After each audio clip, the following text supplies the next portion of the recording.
সত্যি বলতে এখনো বলা মুশকিল। আর্লি ট্রেন্ডসে যা দেখাচ্ছি, বিজেপি সমান 150+ সিটে এগিয়ে, মেজরিটি 148 পার করেছে। টিএমসি সমান 103-105 সিটে এগিয়ে। দিদি ভবানীপুরে পিছিয়ে। মনে হচ্ছে বিজেপি জিতবে, কারণ মেজরিটি মার্ক পার করে গেছে। এমনকি কলকাতা প্লাস দক্ষিণবঙ্গ, যেটা টিএমসির গড়, সেখানেও বিজেপি 52-108 সিটে এগিয়ে।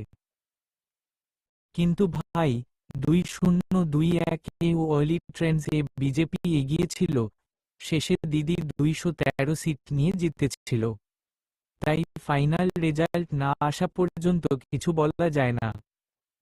তুমি তো দিদির সাপোর্টার, দোয়া করো।